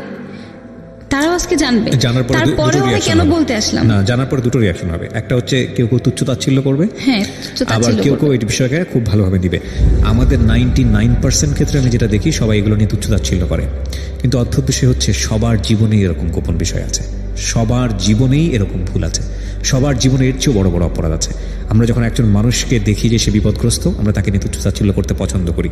এইটা আমাদের একটা কি বলা যেতে পারে, আমাদের জিনগত বৈশিষ্ট্য। হ্যাঁ, এবং মানুষের শরীরের মধ্যে বোধহয় এরকম কিছু আছে, বা জাতিগতভাবেই বোধহয় আমরা এরকম। কিন্তু এটা খুবই খুবই আশ্চর্যজনক হলেও সত্য যে এর মধ্যে 2-1 জন পাবেন যারা আপনার পাশে এসে দাঁড়াবে, এবং তাদেরও যে আসলে উদ্দেশ্যটা ভালো সেটা যাচাই করাটা কিন্তু খুবই খুবই জরুরি, নইলে এরকম ভুল আবারও হতে পারে। আমরা শেষ করতে চাই প্রিয় শ্রোতা আজকের এই জীবন গল্প। কারো ভুল, কারো অপরাধ, কারো খুব ডিজাস্টার মোমেন্ট, এগুলো যেন কখনোই আমরা আমাদের জায়গা থেকে তাদের দুর্বলতা হিসেবে নিয়ে তাদেরকে আঘাত না করি। নিজের জায়গা থেকে যদি শিখতে পারি তো শিখবো, নইলে তাদের জন্য দোয়া করব যে তারা যেন ভালো পথে যান। আমি বারবারই বলছি, আমরা সবাই প্রত্যেকটা মানুষের জায়গা থেকে কোনো না কোনো ভুল করি। একটা ভুল, একটা অপরাধ ওই মানুষের জীবনটাকে, পুরো জীবনটাকে জাজ করার জন্য এনাফ না। কারণ আপনি জানেন না ওই মানুষটি সারা জীবনে কত ভালো কাজ করেছে। বয়স 35 চলে। জন্ম জেলা ঢাকাতে ছিল, কিন্তু বর্তমানে আমি কুমিল্লাতে থাকি। জি। একদম ছোটবেলা থেকে শুরু করুন, যেখান থেকে আপনি শুনেছেন বা জেনেছেন, যেভাবে আপনার মেমোরি আছে। আমি মূলত, আমাকে আবিষ্কার করে একটি রশি হাতে। আপনার ফার্স্ট মেমোরি জীবনের? রশি হাতে কেমন, যেমন যে টুকরি। আচ্ছা, টুকরি। হ্যাঁ, টুকরির নিচে 4টা বেয়ারিং দিয়ে ওটা একটা গাড়ি বানিয়েছিল। আচ্ছা, ওই গাড়িটা দিয়ে রশি দিয়ে আমারে পাতা কুড়াতে দিত। আচ্ছা, তো পাতা কুড়াতে দিত যে আমি জানতাম উনি আমার মা। আচ্ছা, তো আমার মায়ের জন্য আমি লার্কি পাতা কুড়িয়ে নিতাম, লার্কি কুড়িয়ে নিতাম, কিন্তু আমাকে উনি ঘরে জায়গা দিতেন না। একটা কুকুরের সাথে ঘরের ধাপে, দরজার মধ্যে ধাপ আছে না, জি, ধাপের মধ্যে জায়গা দিতেন। ওইখানে আপনি ঘুমাতেন? ওখানে ঘুমাইতাম। কিন্তু ওনার স্বামী আসলে রাত্রে আমার কখনো হাত দিয়ে ধরে সরাতেন না, কিন্তু পা দিয়ে লাথি মারতেন। এইটা আপনার জীবনের প্রথম মেমোরি? আমার প্রথম মেমোরি। তখন ওনার একটা বেবি হয়েছে, বাচ্চা। তখন আমি ওই বাবু কিনে আনছে, ছোট মানুষ ছিলাম। ওগুলো বুঝতেন না আপনি? না, বুঝতাম না। বাবু কিনে আনছে বলে বাবুর দেখতে দে না। একদিন উনি বাথরুমে গেছে টয়লেট করতে, তখন আমি লুকিয়ে বাবু দেখতে গেছি। আচ্ছা, বাবুর হাত ধরে এমনি বাবু করে আদর করতেছি, উনি দৌড়ে এসে আমাকে ওই যে বাবু ছোট গ্রাম সাইডে বাচ্চাদের মাথার সামনে কিছু কাচি কুচি রাখে, জি, ওই কাচি দেয়া একটা কোপ মারে, এই যে নাকে হ্যাঁ, আমি নাকে। দেখতে পাচ্ছি দাগ। হ্যাঁ, এই নাকটার মধ্যে কূপ দেওয়ার পরে আমি ভয়ে পালিয়ে যাই। তখন এই কুকুরটির সাথে, 2টা কুকুর ছিল, কুকুরটির সাথে কান্নাকাটি করতেছে, কুকুরটির সাথে খেলা। আমি কিন্তু কুকুর সাথে খেলা করছি বেশি। মানে আপনার কাছে এটাই নর্মাল মনে হতো? হ্যাঁ, আচ্ছা। কুকুরটির সাথে খেলা করতাম বেশি, আর এই পাতা কুড়াতাম। রাত্রে ওনার স্বামী আসছে। আপনি বাবা মা বলতেন না ওই সময়টাতে কাউকে? হ্যাঁ বলতাম, ওনাদের মা বাবা ডাকতাম। ওনাদেরকে আব্বা আম্মা ডাকতেন? হ্যাঁ, ওনাদেরকে ডাকতাম। আচ্ছা, তো ওনারা আমরা এই পাতা কুড়িয়ে আনলে এমন খাবার দিত যেটা গ্রহণযোগ্য না, পচা খাবার, বাসি। আচ্ছা, আপনি সারাদিন ওই পাতা কুড়াতেন হ্যাঁ, আলটিমেটলি? পাতা কুড়াতাম। ওকে, তখন সম্ভবত আমার বয়স 2 থেকে 2.5 বছর হবে। জি। তারপরে ওনার স্বামী আসলো, আসার পরে রাত্রে আমার বেদমা মার। কেন তুমি বাচ্চার কাছে গেলে? বাচ্চার কাছে গেলাম কেন? আমি অলক্ষণে, আমি অপায়া, আমার স্পর্শ লাগলে বাচ্চা মা বাবা মারা যাবে, আমি বাবা মা খেয়ে ফেলছি। কিন্তু আমি তখন এটা বুঝতাম না। আপনাকে এটা বলতো, আপনি বুঝতেন না যে আসলে হ্যাঁ, বাবা মা বুঝতাম খেয়ে না। ফেলা ব্যাপারটা কি? আমার বাবা মা কে আমি বুঝতাম না। তখন ওই রাত্রেবেলা মায়েরা আমাকে এমন মার দিল, তখন কুকুরটা এমন মানুষ উপকার করে না, কিন্তু কুকুরটা আমাকে উপকার করছে। ওনার পায়ে একটা কামড় মারছে, মারার পরে যখন পা দিয়ে মুড়া দিতে চেয়েছিল, ওইটা পারে নাই। তখন কুকুরটা আমার একটা গেঞ্জি ধরে সরিয়ে নিয়ে গেছে। পরে আমি দৌড়ে ভয়ে কবরস্থানে চলে গেছি। ওই কবরস্থানে অনেকদিন থাকতাম, মুদ্দারে খাড়ে। আপনার কখনো এরকম প্রশ্ন আসতো না যে এরকম করে কেন আমার সঙ্গে বাচ্চা কাচ্চা? না, আমি তো বুঝতাম না, আমি তো ভয় পেতাম যে মা বাবা এমন করে কেন। আচ্ছা আচ্ছা। তারপরে কবরস্থানে কদিন থাকতাম, থাকাকালীন ওনার মা ছিল বানু করে নাম। কবরস্থানে রাতের বেলা ঘুমাতেন? হ্যাঁ, মুদ্দারে খাড়ে, ওই যে লাশ টানে, হ্যাঁ, এই খাড়ে ঘুমাইতাম। কুকুরটি নিচে ঘুমাইতো, আমি খাড়ে ঘুমাইতাম। আজকের এই জীবন গল্প কোথায় গিয়ে দাঁড়ায় সেটাই দেখার বিষয়। So very pathetic. ওকে, বলুন তারপর। তারপরে একদিন আমি, একটা বাজার আছে, বাজারে গিয়ে যে পচা খাবার কুড়াইতাম, তরকারি কুড়াইতাম, এগুলি বিক্রি করতাম। বিক্রি করে তারপর নিজের পেট চালাইতাম। তখন ওনার মার ভানু বেগম আসছে, আমাকে রাস্তায় দেখতে পেয়েছে, দেখে উনি আমার জড়ায় ধরছে। জড়ায় ধরে বলে, কি রে ভাই তুই এই অবস্থা? তখন আমি বললাম, আমার নাকের আগা দেখে তো এটা কি হয়েছে? মা কে জড়ায় ধরেছে আপনাকে? কে জড়ায় ধরেছে? আমার নানি। নানি? হ্যাঁ, নানি। নানি মানে হচ্ছে হলো যার কাছে থাকতেন ওনার মা? ওনার মা। আচ্ছা। তখন উনি কেঁদে কেঁদে এই রাস্তার মধ্যে চিল্লে বলল আমার কাহিনী, যে তুই তো তার মেয়ে, তার ছেলে না। তোর বাবার নাম রুমান চৌধুরী, এটিএম রুমান, মায়ের নাম শাহিদা খানম রূপা চৌধুরী। তোর বাবা মা মুক্তিযোদ্ধা ছিল, তোর মা তোকে জন্ম ধর 12 ঘন্টা পরে মারা গেছে। তোর বাবা আমাদের কাছে দিয়ে গেছে 5 লক্ষ টাকা দিয়ে, 6 বছর পর্যন্ত তোকে দুধ দিয়ে লালন পালন করবে। তখন তখন একজন মাস্টার ছিল, ওনার নাম রশিদ মাস্টার। উনি তখন আমাকে এই কথা শুনে উনি আমাকে কুলে তুলে নিছে ওই বাজারের মধ্যে? হ্যাঁ, বাজারের মধ্যে। মাস্টারে আজকে উনি নেই। বয়স কত ছিল তখন আপনার আনুমানিক? তখন এই এটা আপনার হিসাব করা খুব প্রায় মুশকিল। 3 বছরের কাছাকাছি। 3 বছরের কাছাকাছি? 3 বছরের কাছাকাছি। তখন আমাকে উনি কুলে তুলে নিল, নেওয়ার পর ওনার কাছে সম্পূর্ণ হিস্ট্রি জানলে আমিও শুনলাম। ওর বাবা কি হয়েছে? মুক্তিযুদ্ধে মারা গেছে? হ্যাঁ, মুক্তিযুদ্ধে মারা যায় না। আমার আব্বা আমাকে ওনাদের কাছে 5 লক্ষ টাকা দিয়ে বলছে, আমার ছেলেটাকে 6 বছর পর্যন্ত দেখবা, আমি তোকে 5 লক্ষ টাকা দিলাম, তার জন্য ছেলেটাকে সম্পূর্ণ টেক কেয়ার তোমরা করবা। আচ্ছা, এটা ওনাদেরকে বলেছে, কিন্তু ওনার বাবা কোথায় ছিল? তখন বাবা আমাকে যখন 11 মাস 26 দিন বয়স হয়েছে, তখন আমার আব্বা ভারতে গেছিল চিকিৎসার জন্য, আর ফিরে আসেনি। এই সুযোগে কিন্তু তারা আমাকে এইরকম মানে কুকুর বিড়ালের মতো ব্যবহার করছে। আচ্ছা। তখন এই ভানু আর ওনার মেয়ের কাছে যেত না, উনি আমাকে নিয়ে ঢাকা চলে আসলো। আইসায় বিভিন্ন যাদেরকে চিনতো। মাস্টার যে কোলে তুলে নিল, মাস্টার তারপরে? মাস্টার পরে বললো যে তুমি ওকে পড়াশোনা করাতে হবে। আচ্ছা। তখন উনি বললো, আমি ওর পরিচয়টা আগে তুলে ধরি। আচ্ছা। তখন উনি আমাকে নিয়ে আসলো। আইসে যে বাণিজ্য মন্ত্রী বর্তমানে আছে তোফাল সাহেব, হ্যাঁ, ওনার কাছে গেলেন। একদম ছোটবেলায়? একদম ছোটবেলায়। আচ্ছা। উনি আমাকে কোলে নিয়ে ঘুরলেন। আচ্ছা। প্রত্যেকটা মন্ত্রী, এমপি যারা মুক্তিযোদ্ধা ছিল, ওনার পরিচয় মতো আমার বাবার সাথে যারা ছিল সবার কাছে গেছে। আচ্ছা। এরপরে উনি করে আমাকে আবার পড়াশোনা দিল। রশিদ মাস্টার যখন আমাকে স্কুল নিতে যেত, তখন আমাকে স্কুল ঢুকতে দিত না। আমার গায়ে ভালো কাপড় ছিল না, আমাকে দূরে পড়াতে হতো, দূরে রেখে পড়াতো আর কি, বাইরে। আচ্ছা। ওই জানলা দিয়ে বসে বসে উনি আমাকে পড়াতেন। উনি আমার এই উপকারটা করছেন, উনি এখন নেই। ওনার রুহের মাগফিরাত কামনা করি আমি। উনি খুব আমার জন্য কষ্ট করছেন। তারপরে আমাকে উনি এভাবে পড়াতেন। আমি ছিঁড়া বই দিতেন, ওগুলি আমি পড়তাম। সরু সরাই, রশি, দীর্ঘি, ABCD, এগুলি বর্ণমালা যা আছে বা ক্যাপিটাল যা আছে এগুলি আমার পড়াতেন। পড়ার পরে ধীরে ধীরে তৎকালীন সময় বর্তমানে এমপি আকম বাহাউদ্দিন বাহার, উনি ছিলেন চেয়ারম্যান। আচ্ছা। উনি আমাকে তখন পড়াশোনা সম্পূর্ণ বেদমে সহযোগিতা করা শুরু করলেন। আচ্ছা। কিন্তু আমি পড়াশোনা যতটুকু করছি, আমি